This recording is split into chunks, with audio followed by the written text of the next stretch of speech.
Hello? Why don't I hear anything? Oh. Helps have that end plugged in. Let's take care of that. Oh, look at that. Now I can hear everything. How fantastic. Welcome to the live stream for the day. I don't normally do a live stream on today. I normally do them on Monday. However, I thought it'd be fun to record a live episode of the Terrell podcast. I've not done that before. Or I've done that before. I've not done that in a while. I don't know why I didn't. I said I hadn't done that before because I definitely have. So we'll just give a few minutes, let people have a chance to show up. For those that don't know, I actually I record the podcast live on Fridays. I do I do them all same day. I used to batch them there for a little while. I tried that and I'd record them ahead of time, and one thing things kept happening, and then I wouldn't get to it. And like life would get busy, or I remember one time I traveled and I didn't have any in the hopper. And what it was happening is I was only good at making them when I could pre-record them. I wasn't good at making them on demand. And so I remember just kind of sitting with that, and I was like, I don't know that that's a good idea. So I started to, I said, well, you know what? Let's just produce the podcast same day. Let's just do it same day.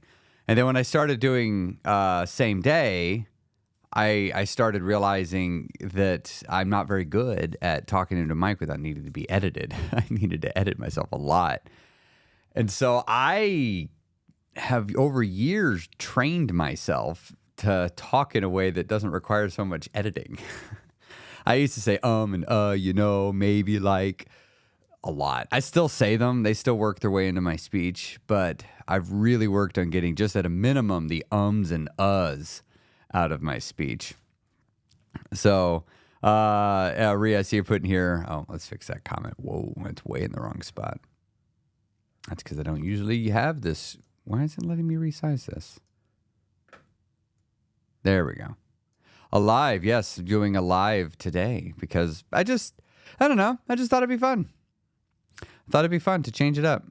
Let's see. I enjoy watching the replays of the last 3 nights of the seminar. I'm glad you enjoyed that. Love the nail biting comparison, especially since I've been a nail biter since I was a kid. Hey, start throwing fingernail polish everywhere, or fingernail clippers everywhere. Maybe that'll do the trick.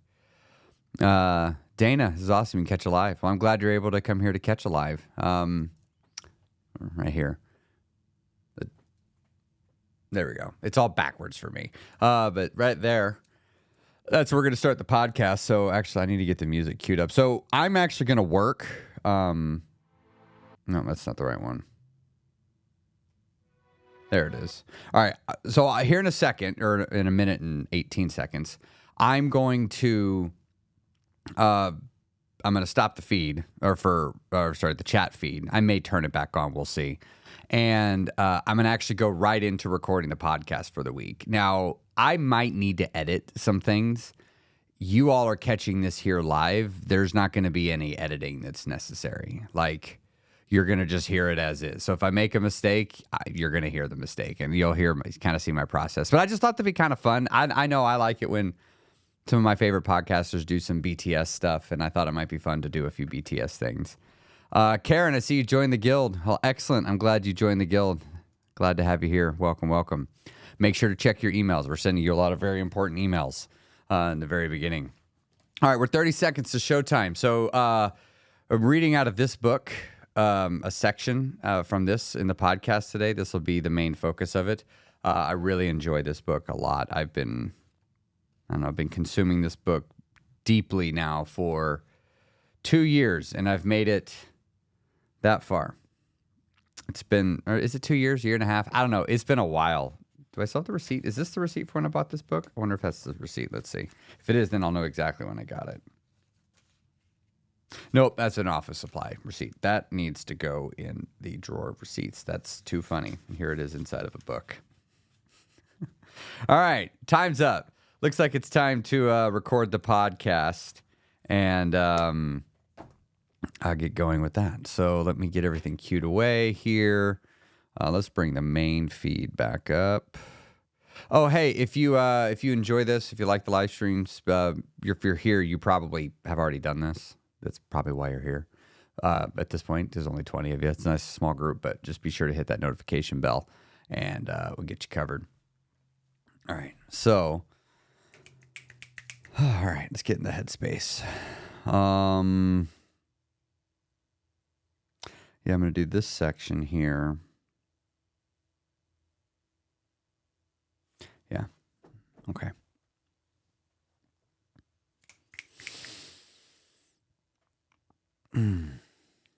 Okay, here we go.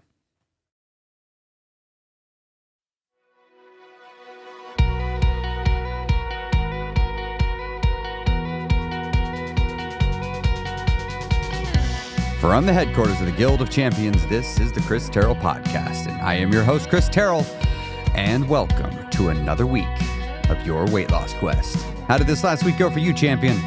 What new challenges did you encounter? But more importantly, what failure did you have, and what lesson did you get from that failure? Come on now. Don't let a perfectly good failure go by without you getting your lesson from it. That's your reward for your troubles, by the way.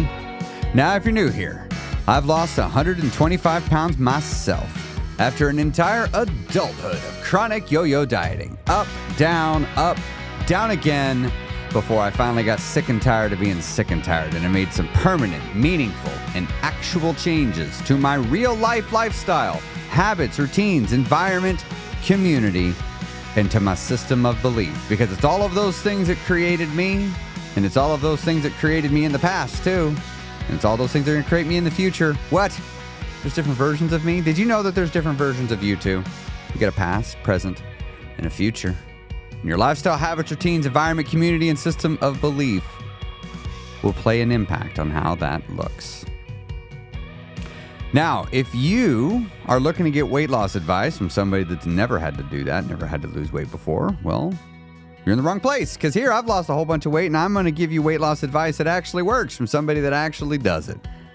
And last week on the podcast, I talked about some lessons that I've learned since 5 years of losing weight. What are some things I've learned over 5 years of managing my weight as an active thing? You see, first off, I don't know if anybody caught that last week. I didn't shine too big of a spotlight on it. But I started thinking, I don't know exactly when I started thinking this. It was more of an arrival that I started thinking this way. I'm not trying to lose weight. What I'm wanting to do is learn to manage my weight regardless of what is going on. Where my problem was I would only work on losing weight when life was going good. When life was going well, that's when I would go lose weight. If I could be bothered, right? Because now I'm downgrading this good time. I could otherwise be having all this great food, and now I'm not going to have any of that, right? You know, oh, it's summer, it's barbecue season. I don't know if that's the right time. I know life's real bit not too crazy right now, but I don't know if I want to give up all that good barbecue. You know, I love having me some corn and some steak and you know, maybe a hamburger or bratwurst on a good bun. You know, I just love having all that. You know, it's funny thing is I'm thinking of like, I go to maybe 5 of them a summer like that. And so I threw out the whole dang summer. I mean, I didn't put much thought into that logic, but you know, or there'd be some other time of year. Oh, we don't want to do that. We got a boat trip coming up. Oh, we don't want to do that because it's the holiday season. It's funny. I would throw out months that I could have had progress because of 3 foreseen days that were going to be a problem. 3 days out of 90, and I wouldn't try for the other 97 days or whatever, or 87 days, which I always found to be amusing that I work that way. I don't know why I did that. So in today's episode of the podcast, we are going to be reading from a book called The Power of Now by Eckhart Tolle. The Power of Now. I really, really enjoyed this book. I did not discover this book on my journey. I discovered it in the maintenance side, and it has been tremendously helpful for me. And I'm going to set the scene why I'm going to share something with you. Most of you are on your weight loss phase. Why am I going to share with you now instead of waiting for you to be later in the journey? But I need to set the scene. But before I set the scene, I want to invite you to come join my free Facebook group. If you have not already joined my free Facebook group, you can find a link to that by going to christerrellcoaching.com, and you'll find a link to it there. And there'll also be a link to it in the show notes of the podcast. And also, if you are unaware, I have a YouTube channel. And this past week, I did a 3-day webinar, totally free. We had 1,000 people take part in it. It was phenomenal. It went great. Tremendously positive feedback from it. And guess what? It's uploaded to YouTube. You can go find it in YouTube. It's there ready. If you missed it, you can go watch it. And I'm just going to leave it there. It's a fun story how that happened. That was not the plan. That happy accident worked out in your favor. So if you want to go watch it and you missed it, or if you want to catch the replay, or if you want to share it with a friend or a relative, it's there. I definitely, if you got a lot of benefit out of the webinar, feel free to share it. I would love it if you did. And if you have not left a review of the podcast, I would love to invite you to leave a rating and a review of the podcast, but only if I have earned it. If you're new here, please give me several episodes to earn a good review from you. And if you feel that I've earned it, please do so. And then lastly, and then we're going to jump to the topic. For those of you, my Spotify listeners, in the show notes, you can literally pull out your phone right now and do this. You can leave a comment directly on the podcast. It's a cool new feature that didn't exist before. And I read every single one of them. Every single one of those comments I read. I love getting them for so long. For so long. It felt like I was talking into the void here of this microphone. Like, because podcasts give you no feedback. There's no comments. It's very difficult to interact with people.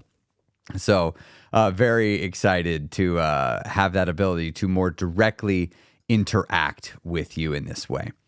All right, so let's jump into the topic of today's podcast, the power of now.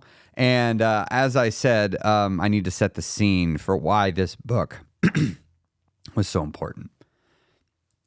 Now, to tell the scene, I actually need to start at the end and work my way backwards. So let's go to Chris Terrell after he's lost his weight. There's an influencer that he was reflecting back on that he saw at the beginning of his journey. The guy had a YouTube channel named Fire Meets Fat. And this person instilled belief into Chris that he could lose weight. This person looked like him, had a story like him. He had lost all the weight. And he looked at this guy's like, I could do this. And now Chris Terrell is now into the maintenance phase of his journey, thinking, I haven't heard from this guy in years. I haven't seen any posts from him. Maybe he moved on from social media and every now and then just wondered, like, I wonder whatever happened to that guy. And then one day somebody sends him a message and says, hey, he posted again. It's like, really? I'm like, yeah, you better go watch it. So I went and watched it. And as soon as I loaded the video, I'm greeted with the face of the man that inspired me. And he had gained every single pound back. Every single one of them. And I'm just looking at this going like, why? What happened? What does this mean for me? You know, I already knew that the deck is stacked against me to gain the weight back. I already know that. Like, that was one of the things I did differently this time. I didn't barrel ahead head first, acting like somehow that I'm never going to have to worry about this again. Nah, I just resigned myself to my fate that I'm probably going to have to be at least a little bit concerned with this forever. It does get like tremendously easier, by the way. But it's like, I didn't know this at the time. I was still very new to maintenance. I was still very scared. Very scared at seeing this. And he proceeds to tell the story. And again, I'm not sharing anything he hasn't shared on his YouTube channel. You can go watch the video. But he shares essentially, I'm going to paraphrase his whole long video, and it was mental health. There was old demons, old baggage that showed up in his life and started fucking up his shit. And he wasn't ready to deal with it. And I heard that. And my entire weight loss journey, I told myself, study success and study failure. If you find a bunch of stories of failure, find the common trend. Why did they fail? So you don't repeat it. Don't go learn lessons the hard way if you can avoid it, right? Every failure has a good bit of wisdom wrapped up in it, right? Failure is just wisdom nuggets. And it's fine and all, but it usually comes with some pain. And it's like, I don't want the pain. I don't want the pain. So I'm trying to learn, and I'm seeing this guy, and he's telling this story of emotional. It's his mental health that got him, and I'm just thinking, he thought he was fine. He thought he was just fine, and he wasn't.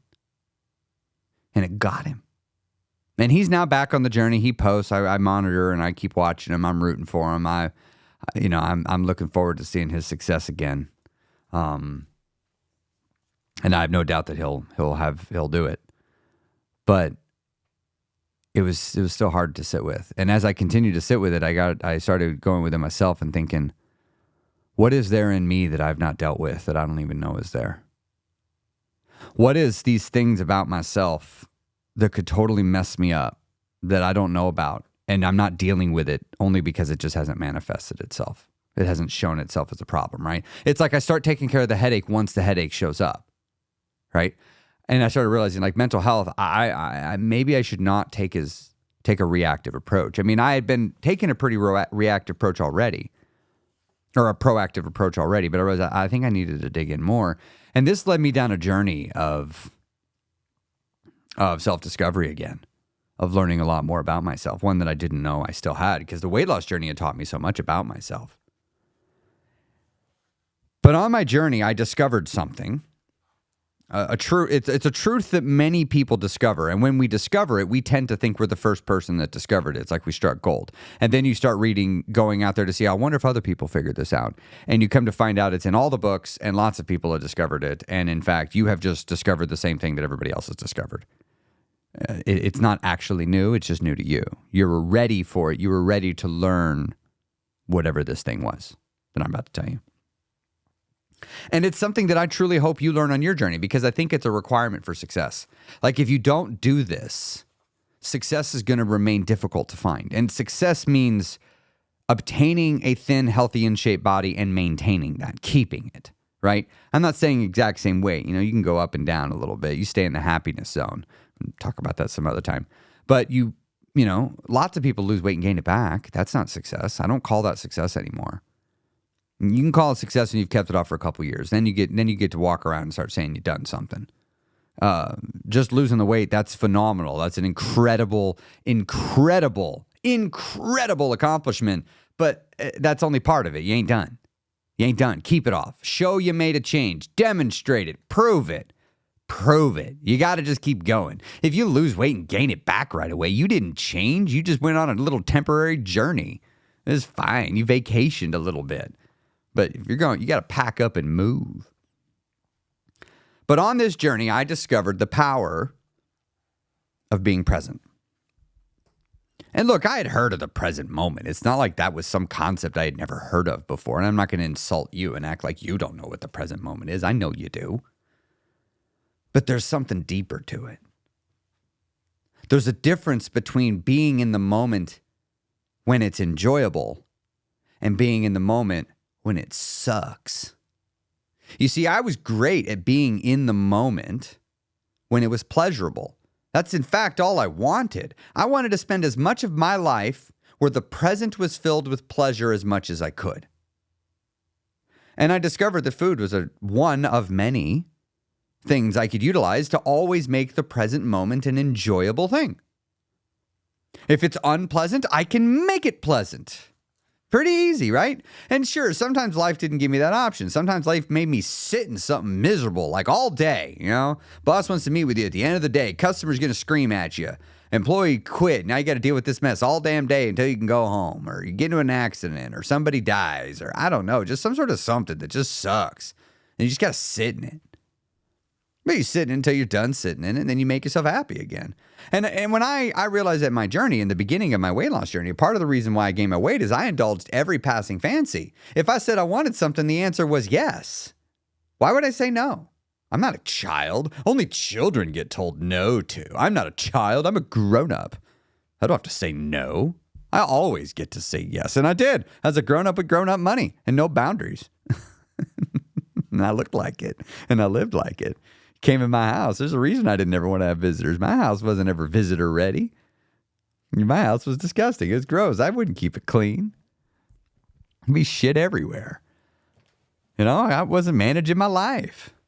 I wasn't managing my health. Wasn't managing my mental health. Wasn't managing my finances. I wasn't managing anything other than my fun. I was managing my fun every way I possibly could. I went to great lengths to always make sure I could have fun when I wanted.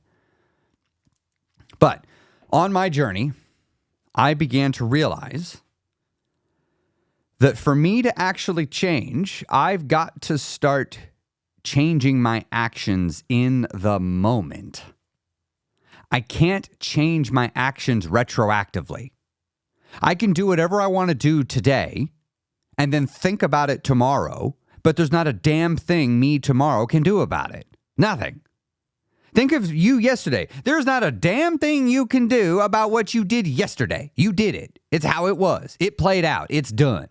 You get hit by a car, guess what? You can't get unhit by that car. You have now been hit by that car. Like, this is how this works.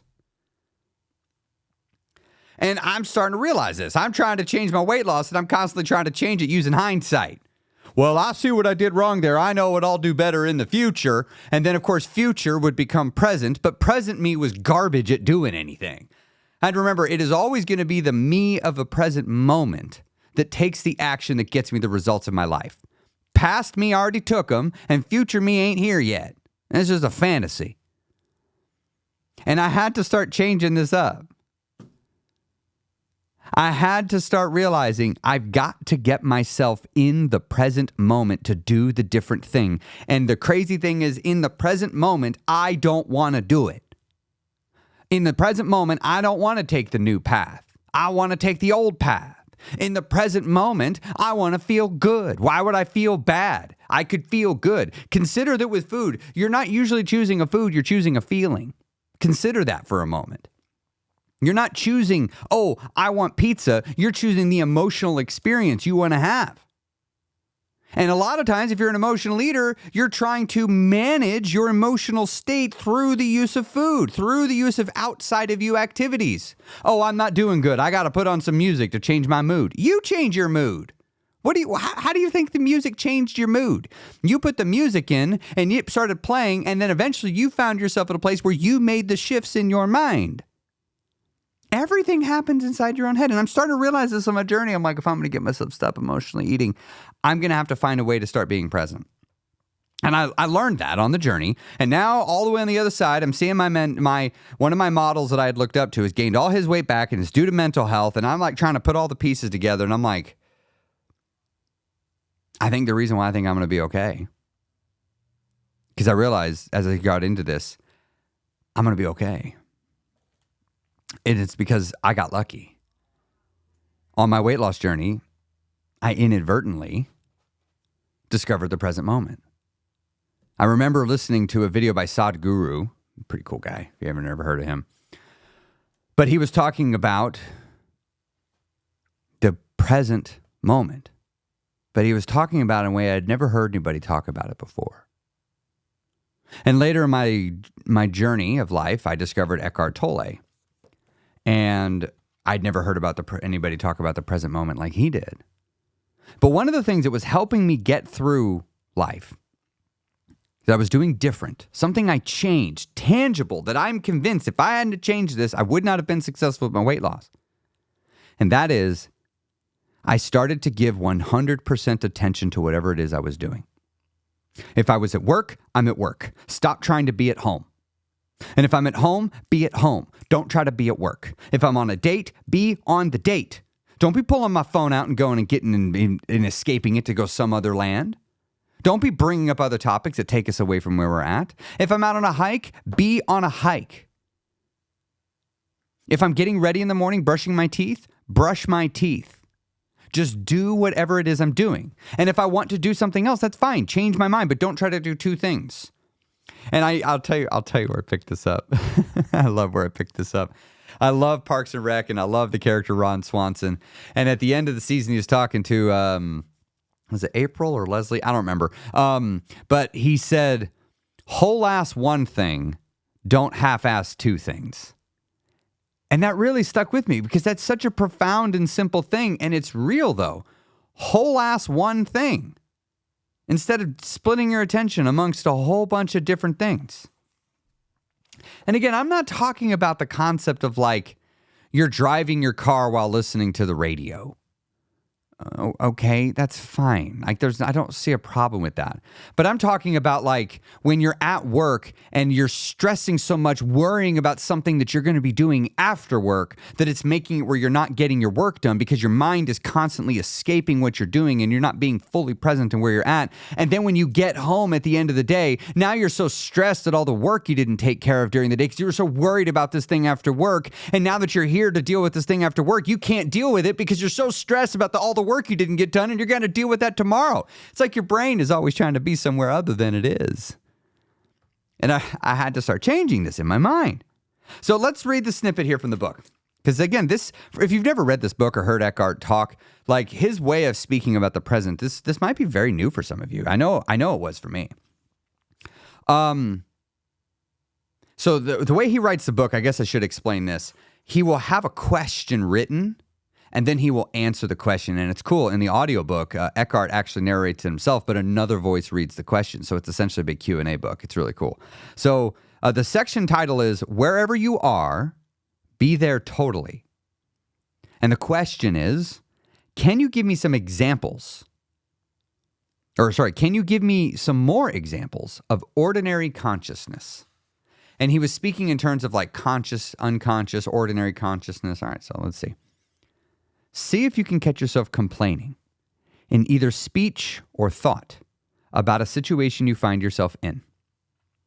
What other people do or say, your surroundings, your life situation, even the weather. Here's the big line. To complain is always non-acceptance of what is. To complain is always non-acceptance of what is. On my weight loss journey, I had decided to fully lean into the policy of not complaining as much as I could. It's amazing how much is still snuck into my life. And I'm reminded of a thing. I started a mission for my church when I was 19 and 20. And I was walking down the street, and I saw a guy, and he looked at me, and he said, "How you doing?" And I said, "Can't complain." And he responded back immediately, "Wouldn't do you any good if you did." And I'd never heard anybody say that to me before. I'd never heard that. And the person said that, and I was like, you're right. It wouldn't do me any good if you did. And then, of course, I promptly proceeded to complain endlessly for the next 20 years. Being a human's funny. And so I eventually figured it out after 20 years. Like, I think I'm going to stop all this bitching. I'm just going to stop whining as much. I still do it some. It gets me. I really try not to do it as much. But I realize what has helped me is really what he says here in this book. To complain is always non-acceptance of what is. If I'm whining about something, if I'm bitching about something, I'm saying I don't want reality to be reality. All right, continuing on. It invariably carries an unconscious negative charge. When you complain, you make yourself into a victim. When you speak out, you are in your power. So change the situation by taking action or by speaking out if necessary or possible. Leave the situation or accept it. All else is madness. I was in a musical after losing all my weight. And if you don't know this about musical theater people, they call it a drama program for a reason. Musical theater people love their drama. Holy shit, musical theater people love drama. I love you, my musical theater nerds. Phi Mu Alpha. But like, no, y'all like drama way too damn much. And I'm coming out of this now, a couple of years of my spiritual walkabout weight loss quest that I was on, and I've found myself, and I've arrived at a place where I discovered that I do not like being in the presence of whiners and complainers. I discovered getting them to stop doing that is like asking a fish to stop swimming. This is what they do. It's their fuel. And so I've discovered negative people, the best way to handle them is to exercise your ability to relocate where you are. Just be somewhere else. I discovered that was like that was crazily enough, the number one most used solution for reducing stress and drama in my life was just pick my butt up and leave the room. Just leave the room. Like on my weight loss journey, people in the break room, they like to whine and complain and gossip about each other all the time. And I just remember thinking like, all I'll bet y'all do that about me when I'm not in the room. You sure seem to do it about everybody else that's not in this room. And this person was here last week and she's not here. And now y'all are talking smack about her. So what do y'all say about me when I'm not in this room, right? And then I just got to thinking, I'm like, I don't know that I like hearing all this negative bullshit. I don't think I like it. So I just stopped eating in the break room with them. And of course, it's funny. They then started spreading crap about me. Be like, whoa. See, they're like trying to suck me in with the drama again. It's like, what in the world? I can't win. And so, but and eventually I just relocated myself away from the company. And that was a contributing reason why, because I was just sick and tired of dealing with the drama. So, anyway, I joined this musical and I discovered something. Whenever there was a bunch of complaining or a situation I didn't like, I discovered I could just leave it, walk away, just leave the room or accept it. And you know what happened? Every time the conversations just started turning negative, I just walked away. I didn't say anything. I just literally slowly backed away, turned around and walked off. And then went and found some other people to talk to. And if I couldn't find anybody else that was being positive, I just went and found somewhere by myself to sit. I have discovered I much prefer to be alone than to hang out with a bunch of whiners and complainers. I just don't want to hang out with you. I don't want to talk to you. I don't want to spend 2 minutes in your presence if all you're going to do is just whine and complain. You annoy me. Because it puts out all this negative energy that I got to deal with. I got to work through and process it and release it and let it go. And I found it's just much better just to be leave and you can hang on to your own negative energy. And because I really, really want to live in a world where I accept it for as it is. Because I discovered on my weight loss journey, when I can accept the situation for as it is, it becomes a lot easier to monitor my thoughts. And if I can monitor my thoughts, it becomes a lot easier to make sure that I am making choices that I'm proud of, that I stand by. Let me skip ahead further here in the section. Wherever you are, be there totally. If you find you are here and now intolerable and it makes you unhappy, you have 3 options. Remove yourself from the situation, change it, or accept it totally. Now, as I said, when I joined that musical, the number one most utilized technique I was using was to just leave the room. That was what I did the most, is I just left the room. Over time, I started learning that sometimes you can change the situation playing out in front of you. Sometimes you can change the situation in front of you sometimes. But I started realizing that there are many times in life, many times in life, where I cannot leave the room. It's a situation that is unescapable. Like when my dad died, for example, I could not escape that situation. It was happening. There's nothing I could do about it, which is, in fact, the thing that stressed me out. There's also situations that you can't make it go away and you can't change it either. So and you can't leave it. You can't make it be something different. It is what it is. So how do you handle a situation that is what it is? And what I notice, a lot of people, when they get in their weight loss quest and they emotionally eat, they say, I lost it because of insert situation that they think is a perfectly valid excuse, right? Oh, this was unchangeable. You're right, it was unchangeable. I couldn't avoid it. You're right. Basically what they're saying is, because I got stressed, I emotionally ate. Okay, well, you need to not get stressed. Well, I had to get stressed. Well, why did you have to get stressed? Because this thing happened. No, that didn't tell me why you had to get stressed. Why did you have to get stressed because that thing happened? Because that was a stressful thing. Well, then why didn't you make it go away? Well, I couldn't. Okay. Well, then why didn't you change it? Well, I couldn't. Okay. Then why didn't you just accept it? What do you mean accept it? I can't. I don't want to accept this. This is bullshit. I'm not going to accept this bullshit. I don't like this thing that's happening. I'm not going to accept this. And therein lies the problem. Right there. You've got a problem, it is unremovable, and you cannot change it, and you're refusing to accept it. And you know what's going to happen when you do that? You're going to get upset.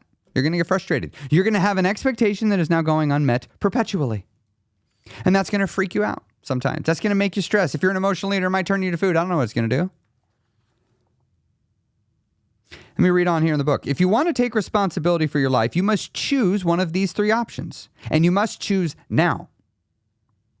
Then accept the consequences. No excuses, no negativity, no psychic pollution. Keep your inner space clear. If you take any action, leaving or changing your situation, drop the negativity first, if at all possible. Action arising out of insight into what is required is more effective than action arising out of negativity. There's an answer that since I learned of the guy regaining his weight, that I have started utilizing more and more and more and more. And that is just to accept the isness of a situation. Accept reality for what it is. Something bad happened. Okay. I can fight it and resist it, or I can just accept it. And that's really easy to do when you like it. You got a raise at work. You better accept it. Oh, yeah, you're right. I'm going to have to work real hard to accept the reality that I got this raise at my job. There's no resistance there. That's easy. You just lost your job. I can't believe it. I can't believe they fired me. I can't believe this happened. I can't believe my cousin got some tragic thing happened to him or her. I can't believe this terrible thing happened to my kid. I can't believe this person died. I can't believe we were robbed. I can't believe that person screamed at me like that. I can't believe blah, blah, blah. If you hear it, you say it in your speech. You don't want to accept what's happening. You don't want to accept what's happening. But if you don't accept what's happening, you have all this resistance within you. And this creates a tension. This creates a stress. And it's very unpleasant. It's very unpleasant.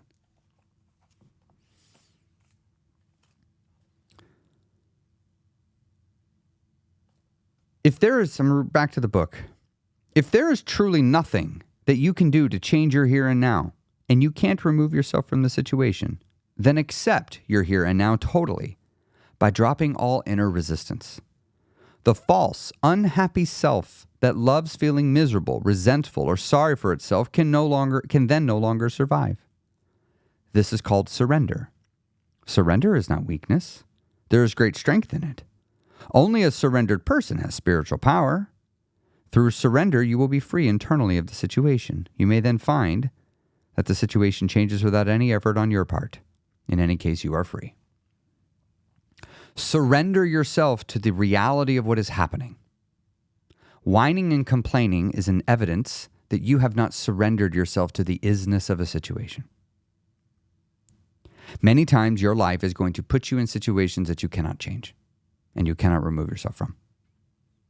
And when that happens, you're going to need to utilize the third option, which is to accept it, to surrender to what is happening.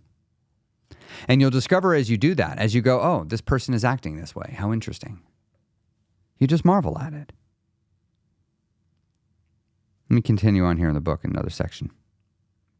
Oh. Is there something that you should be doing but are not doing? Get up and do it now. Alternatively, completely accept your inactivity, laziness, or passivity at this moment, if that is your choice. Go into it fully. Enjoy it. Be as lazy or as inactive as you can. If you go into it fully and consciously, you will soon come out of it. Or maybe you won't. Either way, there is no inner conflict, no resistance, no negativity. I want each and every single one of you to live a life that makes you happy and brings you joy. Now, I'm here because many people, they believe their path that will get them there is losing weight. And I'm going to help you do that. But I truly hope that you lose all the weight so that you see that that's not going to make you happy. I hope that you see that it only gives you what you believe it will give you. And it'll be you that gave it to yourself or withheld it from yourself. I want you to live a life of peace. I want you to live a life of joy. I want you to live a life that you are excited to wake up to each and every single day. And for some people, they'll say, I can't do that. My life is too terrible. Well, then that's exactly what will happen. That's how your life will be. But it doesn't have to be. It could be different. You could change your mind. You can change your mind about how you see something, about how you see your situation, about how you see yourself. You can just accept it for what it is. Surrender yourself to the situation. You know, it's funny. When I started my business, I wanted to give it the best possible chance of success. I was embarrassed about the first apartment I lived in. Literally, the month I moved in, somebody was shot and killed in the building next to me. It was cheap. I didn't want to draw any money from the business. I wanted to make sure it was safe. So I was keeping my income as low as I could. I was sleeping on a cot. I didn't even have a bed. I was borrowing the cot from my brother. And I just remember thinking, like, this is so cool. This is amazing. I'm so excited I'm here. I took a picture of this cot. I'm like, this is part of my story. I'm going to look back at this and be like, look where I came from. I worked my way out of this. This is awesome. I look back at my dad dying and saying, like, this is my origin story. This is where I begin. This isn't where I end. I decided to look at it different. The pandemic showed up. I'm like, I'm going to look like an absolute fucking badass when I come out of the pandemic with abs. P.S. I did. I just changed the story as it was happening in the moment. I didn't have any resistance to the pandemic. Eventually. I did it first. But then eventually I surrendered to it because I realized it was easier. Just surrender to the fact that it's happening and there's not a damn thing I can do about it. Except learn how to live in it and work with what I have. If you got a lazy day, fine, give in to it. Stop resisting it. The resistance is making you miserable. And the resistance is what's going to drive you to emotionally eat. And I can't have you getting your goal if you're emotionally eating the whole damn time. And remember, getting your goal is losing all your weight and keeping it off. All right? It's not a flex to lose the weight and put it back on. Not impressive. Not impressive. Keeping it off is impressive. I'd rather you lose 50 pounds and keep it off for 2 years than lose 100 pounds and gain it back in a year. The first person's the impressive one, not the second. You've got to make sure that you're moving towards success. And the way to do that is you got to work on your emotional eating. You got to work on your heart. You got to work on your mind. You got to make yourself happy. Does the past take up a great deal of your attention? Do you frequently talk and think about it, either positively or negatively? The great things you have achieved, your adventures, your experiences, or your victim story and the dreadful things that were done to you, or maybe what you did to someone else. Are your thought processes creating guilt, pride, resentment, anger, regret, or self-pity? Then you are not only reinforcing a false sense of self, but also helping to accelerate your body's aging process by creating an accumulation of past in your psyche. Verify this for yourself by observing those around you who have a strong tendency to hold on to the past. Die to the past every moment. You don't need it. Only refer to it when absolutely relevant to the present. Feel the power of this moment and the fullness of being. Getting my emotional eating under control required me to learn to be completely present with myself. With learning to go, how is this all good? You know, sometimes it's hard to know how something is good when you're in the middle of it. Sometimes it takes 2, 3, 4, 5, 6, 7, 8, 10 years before you can see how something was good. But don't be too quick to judge something in the moment as bad. You can say it's unpleasant. Sure. Sometimes things are unpleasant. I mean, getting a shot is unpleasant. That doesn't mean it's bad. And just because something's good doesn't make it good. Doesn't make it the right thing to do. Pleasurable feelings aren't always good. You know? Feels pretty pleasurable, I hear, to do meth. Never done it. Feels pretty pleasurable, I hear, to do heroin. Never done it. But that doesn't make them good for you to do. Pleasure is not the thing that tells you if something's right or wrong, helpful or unhelpful. Pain is not the thing that tells you if something is helpful or unhelpful. Not at all. Not by a long shot. So if you want to increase the peace in your life, become more present with yourself in the unpleasant moments. In the unpleasant moments. It's easy to be present when it's pleasurable. But when you can learn to be present and grateful for the moment when it is deeply unpleasant, that is going to transform you and leave you so much better off when you do that. And I highly encourage that you do that. All right, we're going to wrap up the podcast here. Thanks so much for being here. Great to have you. And as I said, go check out my YouTube channel where you can find replays to the webinar from this past week. And feel free to share with anybody that you think might benefit from that. See you next week on the Chris Terrell Podcast.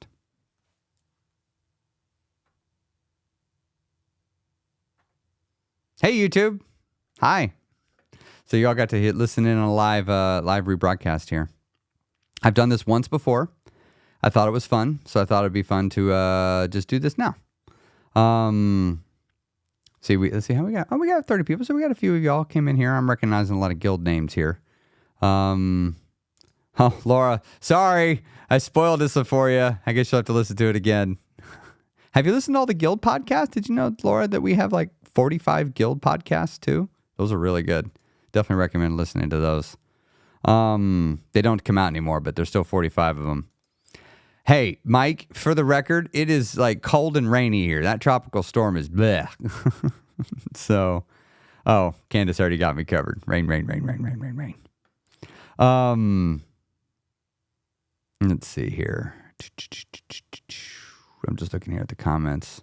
Well, Mike, you're having a rough week, month. Well, I'm glad this helped. Shoot me a text, man. Came out of the pandemic. The pandemic. I mean, pandemic was brutal, right? I mean, look, if I hadn't have sat there at the beginning and basically said, I'm going to make the pandemic my bitch. If I hadn't essentially said that to myself 100 times, 1,000 times, I'm not sure I'd have done it because it was hard. I mean, it was really, really hard. And I had to get really resourceful. And I also had momentum. Like if that had happened in my first 3-4 months of my journey, I'd have been toast. I mean, that would have been too big of a blow too soon. But I was 9 months in? Like I was really feeling good. Larry, you put in here, what if it's your wife or adult children? I'm assuming based on the context of what I was saying, talking about like you can't change the situation and accepting it. I'm going to assume that's it. It's still the same answer. It's hard though, but it's just you equanimity. You approach these difficult, hard moments in a state of equanimity. State of calmness, of a certain sense of surrender to what is happening. Actually, here. Let's see if I may not remember where this is in the book. I don't know where it is. Just look at it as these are opportunities to improve yourself. Opportunities to improve myself.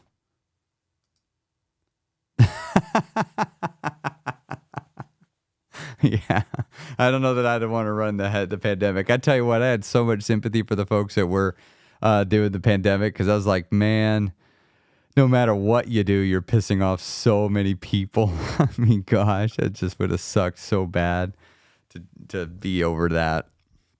So, all right, everyone, I'm gonna wrap up here. I got a work meeting to scurry off to.